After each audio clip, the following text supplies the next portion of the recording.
আজকে গ্রোসারি বা মুদিখানার ব্যবসা নিয়ে কথা বলবো। এই ব্যবসায় কিন্তু অনেক কম্পিটিটর, যেখানে কম্পিটিশন অনেক বেশি, সেখানে কিন্তু আপনাকে অবশ্যই বিজনেসটা আলাদাভাবে করতে হবে। সেই বিজনেসটা যদি আলাদাভাবে না করতে পারেন, তাহলে কিন্তু ওই সব কম্পিটিটরের মধ্যে থেকে ব্যবসা করা অনেক টাফ।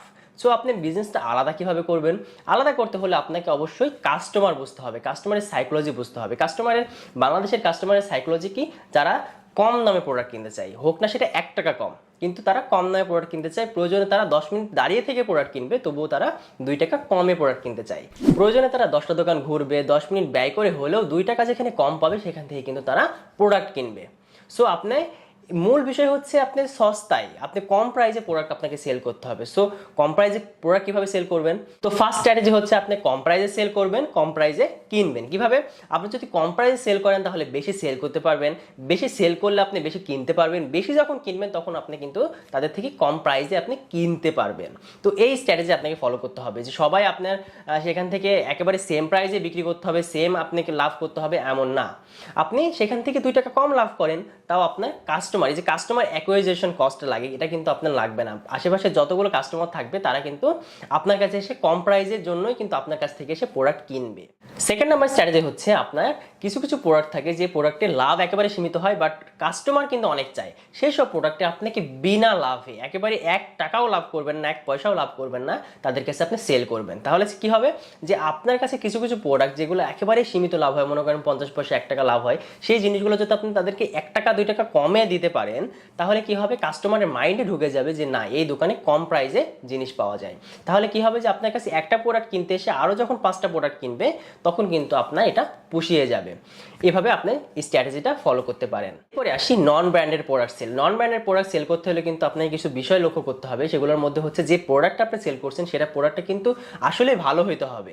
হয়তোবা সে ব্র্যান্ড হইতে পারে না, বাট প্রোডাক্টটা অনেক ভালো। সেই প্রোডাক্টগুলো যদি আপনি সেল করতে পারেন, তাহলে কম প্রাইসে সেল করতে পারবেন, আবার আপনি লাভটাও সেখানে বেশি জেনারেট করতে পারবেন। তো নন ব্র্যান্ডের প্রোডাক্ট অবশ্যই সেল করার আগে মাথায় রাখবেন যে আপনাকে প্রোডাক্ট সেল করলে সেই প্রোডাক্টটা অবশ্যই মাস্ট আপনার ভালো হইতে হবে, তারপরে কারণ আপনি নন ব্র্যান্ডের প্রোডাক্টটা সেল করবেন। ফোর্থ নম্বর স্ট্র্যাটেজি হচ্ছে লো ইন্টেরিয়র ডিজাইন।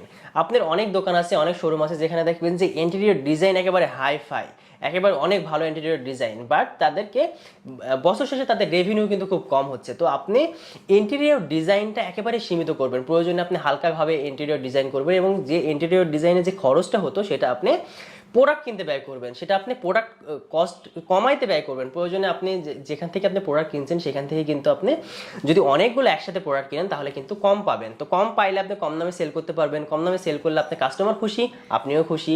তো আপনার এই যেসব বাহ্যিক কস্টগুলো আছে, ইন্টেরিয়র ডিজাইন যে কস্টগুলো আছে, এই কস্টগুলো কমিয়ে নিয়ে আসতে হবে। নিয়ে এসে আপনি এখানে ডিসকাউন্ট দেবেন কাস্টমারকে এবং ব্যবসাটা রান করবেন। ফিফথ নম্বর স্ট্র্যাটেজি হচ্ছে ম্যানুফ্যাকচারের থেকে সরাসরি প্রোডাক্ট কেনা। আপনার মাঝখানে যেগুলো ডিস্ট্রিবিউটর থাকে, হোলসেলার থাকে, এদের থেকে প্রোডাক্ট না কিনে সরাসরি যদি আপনি ম্যানুফ্যাকচারার থেকে প্রোডাক্ট কিনতে পারেন, তাহলে কিন্তু আপনি ডিস্ট্রিবিউশন কস্ট, আপনার হোলসেলার কস্ট, এইগুলো কিন্তু একেবারেই কমে যাবে। তো সরাসরি যদি আপনি ম্যানুফ্যাকচারার থেকে প্রোডাক্ট কিনেন, তাহলে কিন্তু কম দামে প্রোডাক্ট কিনতে পারবেন, কম দামে প্রোডাক্ট সেল করতে পারবেন, সেখান থেকেও আপনি বেশি সেল করতে পারবেন, বেশি কিনতে পারবেন। সিক্স নাম্বার স্ট্র্যাটেজি হচ্ছে আপনার বিলিং কাউন্টার এবং এমপ্লয়ি কস্ট। আপনার বিলিং কাউন্টার যদি আপনার 5টা লাগে, সেখানে কিন্তু আপনি 2টা বিলিং কাউন্টার করবেন। কি জন্য? যে কাস্টমার কিন্তু 10 মিনিট দাঁড়িয়ে থেকে আপনার থেকে প্রোডাক্ট নিয়ে যাবে কম প্রাইসে। আপনি যদি ওখান থেকে বিলিং কাউন্টার কম করেন, আপনার এমপ্লয়ি কম লাগবে।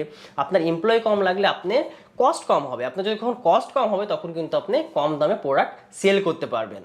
এরপরে আসি customer acquisition cost. Customer acquisition cost কি? যে আপনি নতুন কাস্টমার ধরতে যে আপনার যে কস্টটা লাগে, যে মার্কেটিং করা লাগে, এই মার্কেটিংটা কিন্তু আপনার অটোমেটিক হয়ে যাবে যখন আপনি কম প্রাইসে প্রোডাক্ট সেল করবেন। নতুন কাস্টমার ধরতে যে কস্টটা লাগে, তার থেকে কিন্তু কম কস্টের যারা আপনার থেকে একবার প্রোডাক্ট কিনবে, আগে যারা প্রোডাক্ট কিনছে সেই কাস্টমারকে ধরে রাখা। তো সেই কাস্টমারকে আপনি খুশি রাখতে হবে। এই যে আমরা ম্যাক্সিমাম যারা বিজনেস করি, যেমন গ্রোসারি বা মুদিখানার দোকানের ব্যবসাটাই কিন্তু যারা বিজনেস করে, তারা কিন্তু জাস্ট মানে কোনো কিছু চিন্তা ভাবনা করে না, জাস্ট শুধু বিজনেসটাতে স্টার্ট করে দেয়। তারা কি করবে চিন্তা করতে সবার একটা মাথাতেই একটা বিজনেস আইডিয়া চলে আসে যে গ্রোসারি আইটেমের দোকান দিব। তো এই দোকানটা তারা সবাই দিয়ে দেয়, প্রোডাক্ট হোলসেলার থেকে কিনে এনে প্রোডাক্ট সেল করে, বাকিতে বিক্রি করে। বাট তারা যে মার্কেটিং শিখবে, তারা যে বাইরের কান্ট্রি যারা অনেক ভালো ভালো যেগুলো সুপার শপ আছে, তারা কিভাবে মার্কেটিং করে সেই জিনিসগুলো শিখবে। অন্যান্য কান্ট্রিতে কিভাবে প্রোডাক্ট সেল করছে, কিভাবে মার্কেটিং করছে, লো কস্ট মার্কেটিং যেগুলো যেগুলো আছে সেগুলো শিখবে, এগুলো কিন্তু তারা কোনো কিছুই শেখে না। জাস্ট হোলসেলার থেকে প্রোডাক্ট কিনে আশেপাশে যারা যে প্রাইসে প্রোডাক্ট সেল করছে সেই প্রাইসে তারাও প্রোডাক্ট সেল করে, দিন শেষে কিন্তু লস গুনতে হয়। তো আপনি যদি এই ব্যবসায় স্টার্ট করেন তাহলে কিন্তু অবশ্যই এই জিনিসগুলো আপনাকে শিখতে হবে, এই জিনিসগুলো বুঝতে হবে। আপনি যদি বিজনেস না শিখেন তাহলে বিজনেস করবেন কিভাবে? বিজনেসটাকে তো শিখতে হবে। যে আপনি মনে হবে যে আপনি বিজনেস করতে পারবেন, বাট মনে হলে তো বিজনেস করা এত সহজ না। সহজ করলে তো তাহলে তো সবাই করতো। আমাদের ফ্যামিলিতে কিন্তু ম্যাক্সিমাম যদি বলি যে না পড়াশোনা করে বিজনেস করবো, তাহলে কিন্তু ফ্যামিলির লোকজন কিন্তু ভয় পেয়ে যায়। কেন ভয় পেয়ে যায়? কারণ 99% বিজনেস যারা করে তারা কিন্তু ফেল হয়ে যায়। এটাতে মানে এত ভাবার কিছু নাই, এত ফ্যামিলিকে যে এত দোষ দেওয়ার কিছু নাই, তারা কিন্তু সবাই বোঝে। আপনিও জানেন যে 99% যারা স্টার্ট আপ কিন্তু ফেল হয়ে যায়। তা কী জন্য ফেল হয়? তারা কিন্তু ব্যবসাটা জানেই না, ব্যবসাটা বোঝেই না। তো আপনাকে অবশ্যই ব্যবসাটা শিখতে হবে। ব্যবসাটা শেখার পর যদি আপনি স্টার্ট করেন, আস্তে আস্তে ব্যবসাটা শিখেন এবং নিজের বিজনেসে ইমপ্লিমেন্ট করতে থাকেন, তাহলে কিন্তু একটা দিন আপনি সফল হবেন।